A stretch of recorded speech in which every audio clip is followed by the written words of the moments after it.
Don Lidio Nieto siempre ha sabido planificar sus proyectos contando con el largo plazo.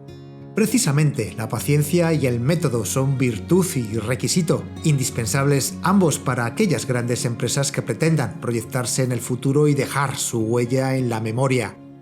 Con esta noble intención nació en Roa la compañía vinícola Solterra, y desde que en 2003 viera a la luz su Alto de los Zorros, de la A a la Z, hoy es un vinazo con todas las letras. Casi 2 décadas después, Solterra escribe también su propia historia en el ámbito de la investigación y desarrollo vitivinícola. Estudios pioneros como el de la prevención de la polilla del racimo y la investigación de los efectos de la plantación de aromáticas en el viñedo ofrecen nuevos enfoques para el desarrollo del conocimiento del medio, de la planta y de su fruto, la uva. Para hablar de todo ello, hemos quedado con Julio Frutos, su enólogo, en una cita con Ribera.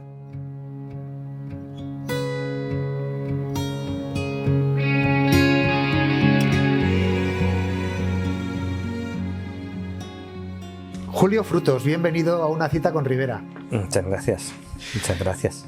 Bueno, Julio, tú eres el enólogo de esta bodega, pero primero creo que deberíamos hablar del hacedor de este proyecto, de Lidio Nieto Jiménez, catedrático de Filología, editor, investigador del CSIC. Junto con Manuel Albaz Esquerra alumbraron el nuevo tesoro lexicográfico del español, una obra de 11 volúmenes que tardó nada menos que 2 décadas en confeccionarse y cuya edición además fue patrocinada por la Real Academia Española de la Lengua.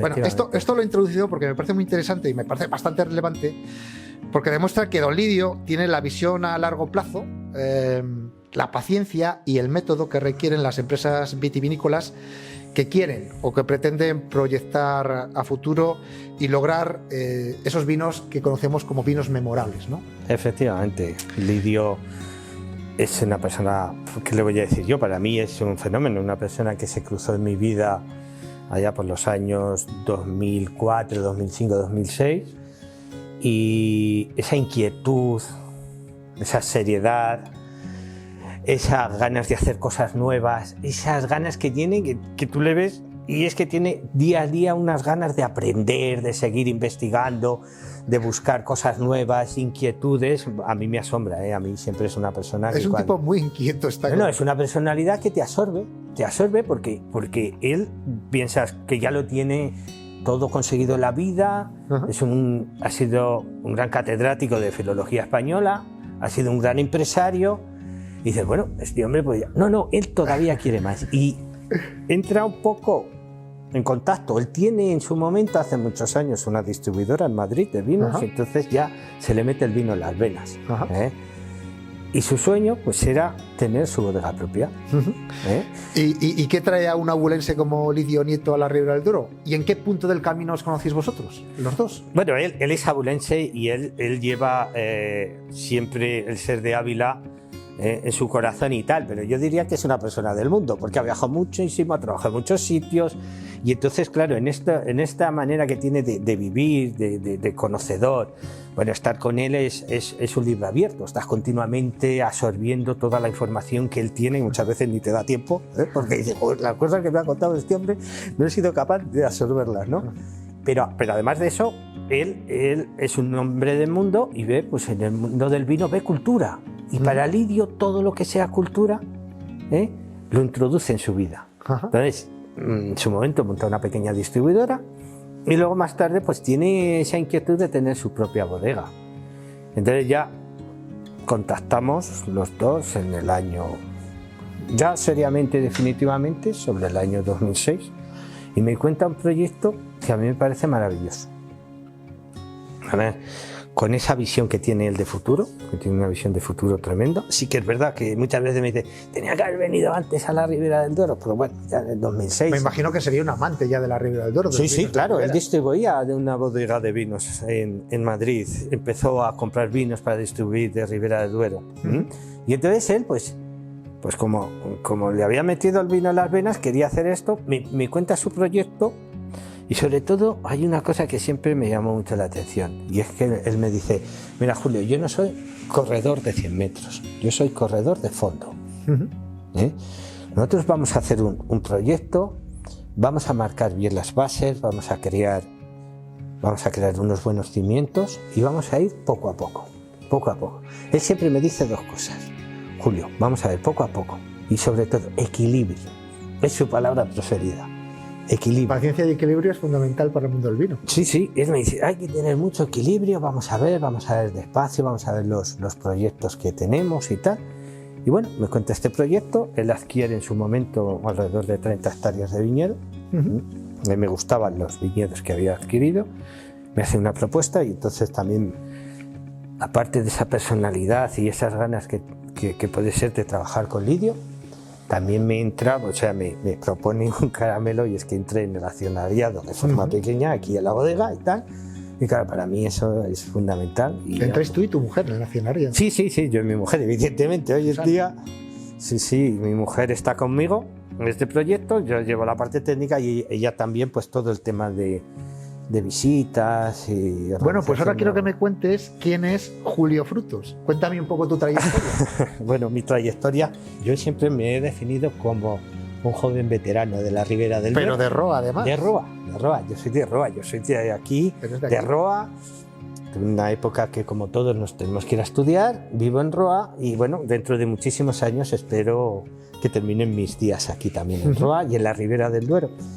Bueno, allá por el año 89, mi padre lleva una empresa y empieza a comprar parcelas y tal, y monta una empresa en la cual, con el paso del tiempo, en 1992 yo me voy a Francia a estudiar y luego vengo aquí y me incorporo en esa empresa desde abajo, Yo siempre digo que soy un viticultor que me he ido haciendo enólogo poco a poco, pero mis raíces son de abajo, de los viticultores de abajo, y entonces ya empiezo a trabajar en esa bodega, voy cogiendo experiencia, en algunos años me voy a Rioja a elaborar y tal, y empezamos a crear ese proyecto, que en su momento pues mi padre plantó como unas 200 o 300 hectáreas de viñedos, que estoy hablando del año 89-90, lo cual me decía mucha gente, estáis locos, os vais a comer todas las uvas, pero ¿cuántas uvas vas a plantar? Para un pueblo como Roa había 3 o 4 personas que estaban comprando aquí en su momento, y monta otra bodega aquí en Ribera del Duero, y varias fincas. De hecho, pues hay 3 bodegas o 4 bodegas que ahora mismo están asentadas en fincas que monta mi padre. Y claro, a nosotros, a mí y a mi hermano, nos lleva de la mano.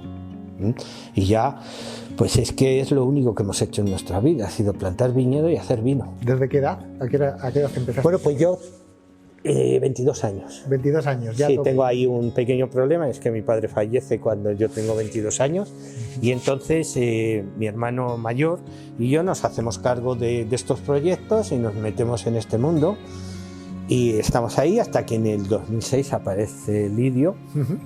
Y vuelvo a decir, me impresiona como persona, que es lo más importante. Primero te tienen que impresionar como persona y luego ya el proyecto y tal.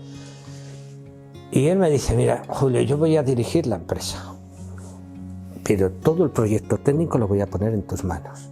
Y siempre lo dice hasta la saciedad. Si el vino es bueno, lo hace bueno Julio. Y si es malo, también lo hace Julio, Yo le voy a poner los mimbres, le voy a poner la estructura, le voy a poner mis conocimientos como empresario. Pero bueno, él yo sé que no me lo cuenta, pero a él también le gusta mucho el mundo del vino. Él no tiene ese punto de vista empresarial porque económicamente no lo hubiera necesitado meterse en esto. Bueno, entre 2003 y 2009 se gesta la compañía vinícola Solterra. Ahora lo que nos gustaría es que nos contases esos pasos que se dieron en esos 6 años, desde que se gesta la bodega, que me imagino que empezaría gestándose con eso que comentabas, que empieza a comprarse unos viñedos, ¿no? Hasta que ya se hace realidad. Y también quiero que me cuentes por qué el nombre de la bodega, que nos interesa mucho. Bueno, él por su cuenta empieza, yo todavía no me incorporo en ese proyecto, en el 2003, 2004, 2005 y 2006. Va elaborando muy pequeñas cantidades, que yo creo que eso es uno de los aciertos, empezando poquito a poco y viendo y sondeando los mercados.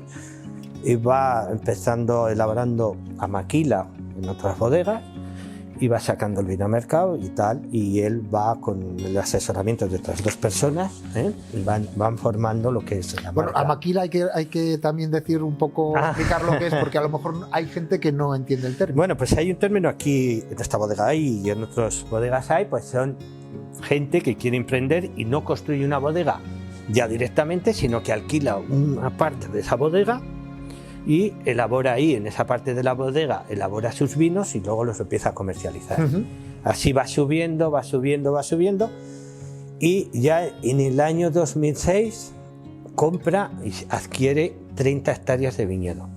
Aquí en Roa, en pleno corazón de la Ribera del Duero, en la zona céntrica de la Ribera del Duero, él ya vuelve a contactar conmigo y me dice: "Ven, Julio, ya sí que tengo un proyecto, ya tengo algo que ofrecerte tangible. ¿Qué te parece?". Pues bueno, vamos para adelante y tal, y ahí se empieza ya en el 2007, en pleno boom, crisis económica, nosotros construimos esta bodega.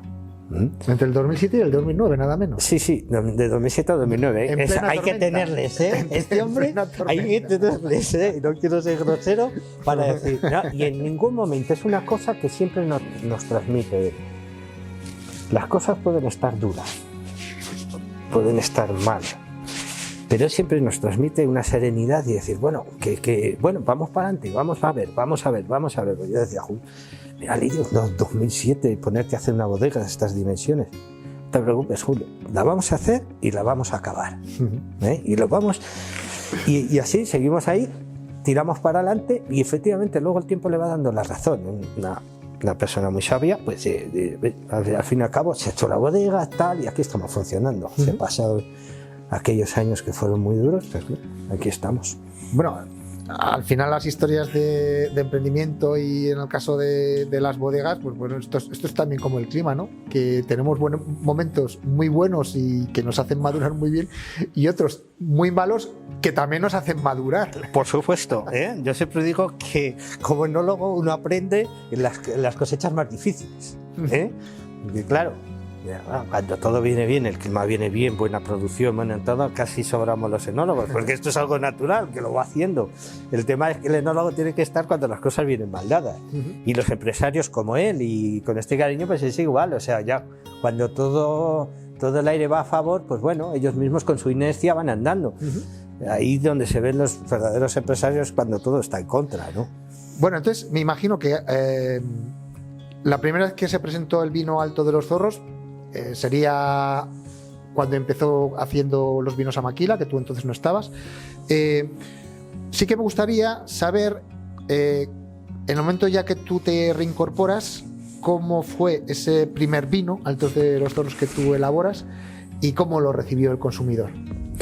A ver, yo cuando estamos proyectando el vino, pues vemos un poco los vinos que queremos hacer. Y claro, lo que teníamos claro es que no podíamos ir con más agua al mar. Porque íbamos a pasar un poco invisibles por el mercado. Entonces lo primero que presentamos es yo sí me encanta la palabra roble, pero sobre todo quiero hacer un vino, y ya sacamos un roble, pero es un 10 meses. Ya es una crianza larga. Ya no es un vino joven con un poco de madera, tal, sino tal. Y le damos una personalidad propia nuestra. Yo, para mí, en Ribera del Duero hay 2 secretos para el vino: las noches frías del verano y lo bien que evolucionan los vinos en botella. Para mí es una región magnífica. Y las noches de octubre, me comentabas antes. Y las noches de octubre. Que son muy importantes. Son muy importantes también, efectivamente. Cuantas más noches de octubre, decían los mayores, ¿no? Sí, claro. A mí me decían siempre los mayores que la gente de Roa, La Horra, todos estos pueblos que vivían del viñedo, que cuantas más noches pase la uva de octubre en el campo, mejor calidad tiene.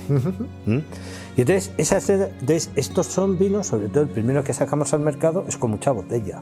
O sea, no sacamos los vinos inmediatamente, nosotros los embotellamos, y como dice Lidio, con paciencia, que el vino trabaje dentro de la botella. Entonces ya sacamos unos vinos hechos y tal, y la verdad es que... Si quieres hablamos ahora ya de los vinos, ya que me los estás contando. Como quieras. Dame si quieres alguna pincelada. Si quieres empezamos también por otra de tus marcas principales, que a lo mejor son vinos más desenfadados, Y luego ya vamos contando los vinos que tenemos aquí de Alto de los Zorros. Sí, sí, claro. Y terminamos con... Nosotros, sí, el primer vino que nosotros hacemos es Fuente Nogal. Fuente Nogal es el término donde nos encontramos ahora, todo el entorno donde nos encontramos aquí en la bodega, y es un vino desenfadado, es un vino con ligeros toques de madera, pero que lo estoy pensando un poco para esa gente joven, ¿no? Esa gente joven que hay que incorporarles al mundo del vino. O sea, no podemos sacarles un clásico ya para que mira qué matices, tal, no sé qué. Tienen que empezar por esa combinación de la fruta, la madera, la maduración, que se puedan tomar un vino con un pincho, se puedan ir a otro sitio, se puedan tomar otro caso, de forma desenfadada.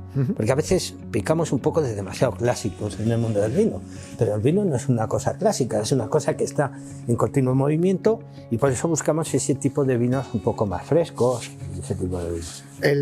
Comentabas que el 10 meses a lo mejor es la apuesta que tú hiciste personal aquí en la bodega, ¿no? Sí, el hacer un vino que no llegase a ser crianza. Exactamente. Yo busco un vino que no sea el crianza clásico, que no estoy en contra de ello, porque de hecho luego lo hago, pero busco ese vino ya hecho, en la Ribera del Duero, sin aristas, que sea muy amable y que pueda pues utilizarse tanto pues para primeros platos como en barra, ¿no? Y esto también para el restaurador es muy cómodo, tener un vino que pueda utilizarse tanto en barra como en mesa, o sea, ese tipo de vino. Y también un poco desenfadado, un poco salir un poco de la monotonía y tal. Y luego, evidentemente, y es para nosotros el vino que más alegrías nos ha dado. ¿Este es el buque insignia de la bodega? Insignia. Yo no por... Luego iremos viendo otras cosas más exclusivas. Pero mira, te voy a dar una cosa ya que me dices que te haga una entrevista más personal.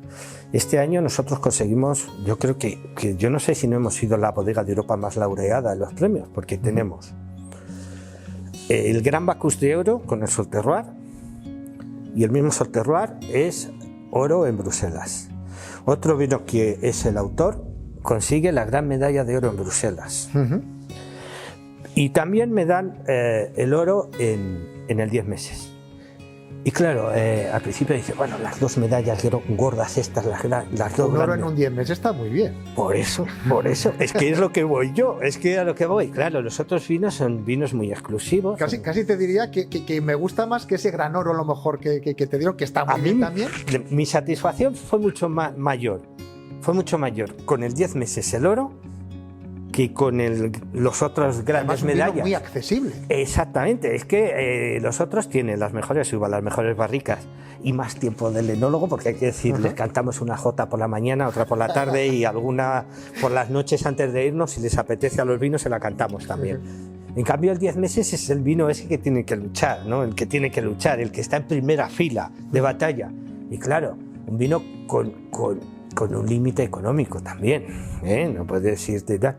Y que te den una medalla de oro, para mí fue la mayor satisfacción, y de todas las medallas que nos dieron el año pasado, o alguna más que hemos conseguido, están ahí, para mí ha sido la que más me ha llegado al corazón. Bueno, háblame también unas pinceladas ahora también del crianza, tenemos también el autor y luego tenemos el Sol Terroir. El crianza pues es un clásico, este sí que es un clásico de la Ribera del Duero. También hay que tener el portfolio siempre el clásico. Claro. No, es que está fenomenal, es que ese vino también tiene su clientela y a mí me encanta. Es un vino ya más hecho. Que no falte hecho. ninguna mesa. Que no falte ninguna mesa, pues es un vino que va exactamente para comer. Exactamente. Y bueno, yo sobre todo le veo que es un vino ya muy hecho, con mucha botella, volvemos a insistir, muchísima botella, y a veces tengo que luchar, ¿no? Oye, un 14 ahora, pues sí. Porque lo hemos sacado tarde, porque nosotros queríamos botella y ¿Cuánto estáis dando aquí de botella a los crianzas? Pues entre 1 año y medio y 2 años. O sea, mínimo 1 año y medio. Sí. A ver, yo nunca digo, porque hay una cosa que a mí me gusta, huyo de eso, o sea, echo a correr.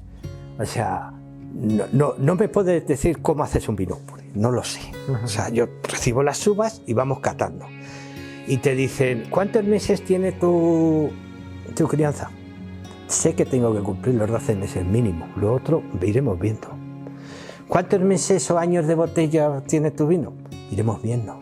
Mientras yo me lo pueda permitir, de ir dejándolo y retrasando la salida de los vinos desde el punto de vista comercial y tal, pues los vamos dejando. Y cuando esté en su momento, ¿cuál es su momento? Pues en el momento que tú te lo metas a la boca y es una explosión de sabores, y que no hay esa pequeña astringencia o esa pequeña sequedad o eso que no se ha redondeado en botella. Entonces, cuando ya estás ahí, es el momento que tenemos que salir al mercado.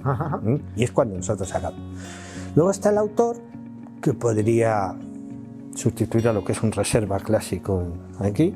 Yo vuelvo a insistir, huyo de los meses de barrica. Eso es un vino que lo hacemos como a nosotros nos da la gana. Aquí ya no seguimos ninguna pauta, exactamente, no seguimos ninguna pauta en cuanto el tiempo mínimo ni el tiempo. O sea, los vinos se meten en barrica. Les vas probando y vas diciendo. Le vamos probando. Ahora está de barrica, lo sacamos. Oye, que tiene 15 meses, 16, 17, 2, 3. Bueno, 2 es exagerado. Pues en ese momento ya lo sacamos y empezamos a meter su tiempo en botella. Esto ya son, aquí también entra un poco el terroir de la zona, o sea, es decir, más o menos siempre sale de la misma finca, que la tenemos ya muy definida, y ahí es donde se conserva ese terroir. Y bueno, este sí que verdaderamente es el vino más laureado que tenemos. Tenemos grandes medallas en Bruselas, en Decanter, es el autor. Y luego tenemos Solterroir. Solterroir es una cosa, ese vino que tenemos que tener todas las bodegas, ese capricho que nos damos los enólogos, porque nos tenemos que dar algún capricho de vez en cuando, ¿no? Este sería el resultado de todos los proyectos estos que ahora vamos a hablar de investigación aplicados a... Sí, y sobre todo pues aquí ya incorporamos algunas uvas. Yo que soy de aquí, como he dicho, soy de aquí, y yo siempre me ha dicho a mi padre, oye, mira, que la uva de aquella zona siempre ha sido muy buena, ni se hiela, ni se pudre nunca. O te dice tu padre, la de aquella zona también, aquella otra, las nieblas no son buenas. Entonces me pude hacer con las uvas de unas viñas viejas que mi padre siempre me había dicho que más o menos eran de máxima calidad, y empezamos a hacer el Solterroir. Son viñas viejas, y solo hacemos pues alrededores que no dan casi nada, entonces unos 2.000 kilos al año, 3.000 kilos al año de Solterroir, y luego lo metemos en barricas, estrenan barricas en maloláctica y estrena barricas en... O sea, a este se le da todos los gustos, a este sí se le da todos los gustos. Estrena la maduración y ahí inclusive se van catando barricas, y si una de las barricas, no está dando lo que nosotros pensamos, la apartamos. Entonces, la edición es limitada, no sé si a veces hemos conseguido hacer 1.500 botellas, otros 2.000, depende un poco del año.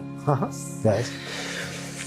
Comentamos lo de la innovación porque nos interesan mucho vuestros proyectos de investigación. En 2011 iniciasteis uno relacionado con la plantación de especies aromáticas y medicinales en el viñedo, entre los linios.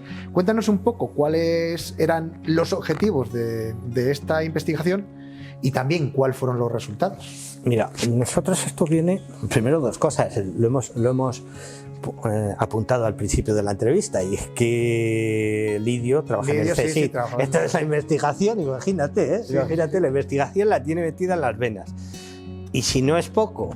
Y a nosotros nos gusta mucho, porque no hay tantas bodegas que se dedican también a investigar, a desarrollar proyectos de investigación, y siempre que encontramos una bodega que lo hace, a nosotros nos encanta, porque al final, si luego conseguimos aplicar esos conocimientos y crear innovaciones y conseguir vinos también diferentes y llevando la calidad ya a la máxima expresión, pues a nosotros siempre nos gusta. Pues imagínate. Y aquí, cuando venimos aquí y encontramos también todo lo que habéis hecho, pues nos gustaría también que nos lo contases. A ver, imagínate, Rubén, estamos en pleno proyecto de iniciar la comercialización, y este señor, como os digo, que tenemos que hacer un proyecto de investigación. Vamos, no sé dónde vamos a sacar el tiempo, le digo Lidia, pero vamos a ver dónde estamos nosotros aquí. Sí, porque mira, tenemos que tener una innovación siempre nosotros que nos haga... Y entonces empezamos a investigar y estudiando posibles cosas que nos vamos ofreciendo, vamos desechando algunos proyectos de investigación. Entonces iniciamos uno que son cubiertas vegetales. Pero cubiertas vegetales que tengan una peculiaridad, y es que todas son aromáticas medicinales. Y el proyecto inicial tiene varios puntos objetivos. Primero, rentabilizar todo ese suelo que tenemos nosotros entre linio y linio, rentabilizarlo. Nosotros plantamos algo y que luego podamos comercializar esas plantas, los aromas, la lavanda. En principio son 5 plantas, ponemos tomillo, ponemos romero, ponemos lavanda, ponemos menta y ponemos orégano, esas 5 cosas, ¿eh? Las investigamos, estamos viendo y que buscamos luego poder comercializar esas plantas. Ponemos un tomillo salsero, porque me parece que es con la Politécnica, la Universidad Politécnica de Madrid, y hay un señor, Soriano se llama, y él nos dice más o menos qué plantas coger y cómo tenemos que coger las plantas y todo eso, y que sean un poco autóctonas de la zona. Empezamos a verlo. Y luego hay otra cosa que a mí me parece muy curiosa. Estamos investigando cómo puede influir esas cubiertas vegetales aromáticas en la flora que envuelve la viña. En la flora, cuando hablas de flora, de la microflora de la levadura. De la levadura y los insectos que están viviendo allí. O sea, y empezamos a investigar y entonces pues vemos... estamos investigando levaduras, las primeras que vienen del campo, vemos cuál es la que predomina y si esa es la que perdura en las fermentaciones y si había diferencias, porque nosotros, fincas exactamente iguales, plantamos la mitad con cubierta vegetal y la otra sin cubierta vegetal y vemos, intentamos buscar diferencias de levadura autóctona que intervienen en el vino de la zona que está con cubiertas vegetales, que organolépticamente Podría, pero eso no es el objetivo principal. No es si nosotros vamos a conseguir. Si nosotros vamos a conseguir vinos diferentes con cubiertas vegetales, pero a través de la diferenciación de levaduras que haya o de esa flora de hongos, de insectos que pueda haber diferentes. Entonces investigamos y vemos que en algunas zonas sí que se nota diferencia de la misma finca, la levadura autóctona que en principio se detecta en el mosto no es la misma que la que tiene flora. Eso están ahí, publicados en los proyectos y tal. Hacemos un estudio genético de las levaduras y tal. Pues bueno, todo esto es súper interesante, muy bonito, y de repente recibimos la llamada de otro organismo de investigación que ha leído nuestro proyecto y dice que les interesa y qué nos proponen. Y esto para mí fue todo una llamada de atención. Hay ciertas zonas de España que tienen problemas de demasiada polilla del racimo. ¿En qué consiste la plaga de la polilla del racimo? Esto es una pequeña mariposa que se introduce en el racimo. Se puede introducir cuando se está cerrando en tamaño guisante o posteriormente. Eso hace que se pudra el racimo y claro, en el momento que se pudre una uva pues va todo el racimo detrás. Eso puede ser uno de los vectores para que luego tengamos botrytis. En vendimias, puede ser un vector. Hay zonas, no precisamente en la Ribera Dura, pero hay zonas de España que tienen verdaderos problemas. Entonces tienen pues temas de confusión sexual, insecticidas para ese control. Sí. Pero nos dicen que vamos a intentar investigar si podemos controlar la polilla del racimo a través de las aromáticas. Las plantas aromáticas no son aromáticas porque quieren o porque les gusta oler bien, sino porque muchas veces lo utilizan para atraer insectos o todo lo contrario, para defenderse de esos insectos y empezamos a investigarlo. Fantástico. Nosotros llegamos a conseguir, los datos están ahí. NAKER es el organismo que inclusive este proyecto se presenta en un congreso internacional de biodinámica en Viena y otro en Oregón, en Estados Unidos. Y ahí estamos. Y nosotros así por encima nos puedo contar que con el romero y con la lavanda conseguíamos que la incidencia de polilla del racimo fuera un 80% menor que donde no había lavanda y romero. O sea, podríamos conseguir, hay que seguir investigando, podríamos conseguir el control de la polilla del racimo sin utilizar el insecticida, sin utilizar nada de confusión sexual, ni de machos, ni nada de eso. Simplemente con biodiversidad. Biodiversidad, lo más bonito que nos puede decir. Yo creo que además, en general, todo el sector es un sector muy dinámico en este tema. Me habla mucho de la viticultura ecológica y todo eso. Ecológico somos casi todos ya. O sea, porque tenemos por nuestras venas, nuestra juventud, su momento y tal, pues hemos ido aprendiendo a utilizar la naturaleza en bien de nuestros vinos. Y una de las cosas fue esta. A mí la verdad es que siempre me llamó mucho la atención y fue fascinante. Es que es fascinante, me lo cuentas y a mí me encanta. ¿Y hay algún otro proyecto de investigación que tengáis planteado? Bueno, a mí ahora me preocupa un poco el cambio climático, ¿no? El cambio climático, no sé cómo va a afectar o cómo está afectando, los datos están ahí. hay ciertas discusiones en qué zonas van a afectar más, a menos. Y entonces, posiblemente, y esto, estamos en ciernes de iniciar un proyecto de cargas de producción con el cambio climático. ¿En qué consistiría? Bueno, pues vamos a ver, con esto no quiero decir que vayamos a máxima producción, pero tenemos que ir viendo que cada vez la viña madura antes. A mí personalmente, lo hemos dicho, a mí me gusta más que la uva pase octubre alguna noche en la viña, pero muchas veces nos vemos abocados a adelantar la vendimia porque cada vez madura antes, ¿no? O sea, sería impensable que antes me hablabas de lo que decían los mayores, de las noches de octubre, que cuanto mejor, más noches pasas de octubre la uva, mejor salía la calidad, ¿no? Exactamente. Entonces, claro, nos estamos alejando de eso que para mí es un dogma de fe. Para mí es un dogma de fe. Entonces nos estamos alejando y estamos viendo a qué producciones podemos llegar para retrasar la maduración alcohólica de los vinos, o sea, de la uva. Teniendo más carga en la viña, sí, ver cómo eso nos va a hacer madurar más tarde. Más tarde la maduración alcohólica para que vaya otra vez paralela con la maduración fenólica. Que es lo ideal, que vaya a la vez. Claro, eso es algo de ensueño. Sin que tengamos unas pérdidas de acidez. ¿Y cuándo vamos a iniciar este proyecto? A mí me parece... Bueno, pues no lo sé. Lo lleva Lidio Nieto, es el que lleva todo este tema y eso es una posibilidad. Este año ya se ha hecho alguna cosa, pero fuera del proyecto, como iniciar, a ver si ha pesado. Esto sería en colaboración de algún otro organismo oficial, como el Itacil, o alguna cosa. Se está pensando en eso y bueno, pues veremos a ver. Bueno. Esto es investigación. Tú quieres investigar las levaduras y terminas investigando las polillas. O sea, fíjate, o sea, al final luego dices, todo esto que hablamos, lo más interesante son las polillas. ¿Quién nos lo iba a decir a nosotros, no? Qué bueno, ya para finalizar. No sé si tenéis alguna asignatura pendiente, algo que queráis hacer aquí en la bodega. Sí. Nosotros sobre todo ahora mismo la asignatura pendiente que queremos iniciar. Lo primero que hemos intentado asentar, y ya ves que desde el 2008 que ya estamos haciendo la bodega hasta ahora tampoco ha pasado tanto y mira las cosas que hemos hecho, O sea, aquí no se para. Y entonces ahora queremos un proyecto no turístico, que siempre ha sido nuestro sueño, tener un proyecto no turístico donde todas estas cosas las podamos hacer llegar en el día a día de la bodega. Y entonces eso lo queremos poner en marcha. Ahí yo ya tengo mi tiempo más limitado, pues incorporaremos gente, tenemos la ayuda de mi mujer que también se incorpora al proyecto, de Susana, que está ahí escondida, que no quiere aparecer, no quiere aparecer aquí, y poner esto en marcha, ¿no?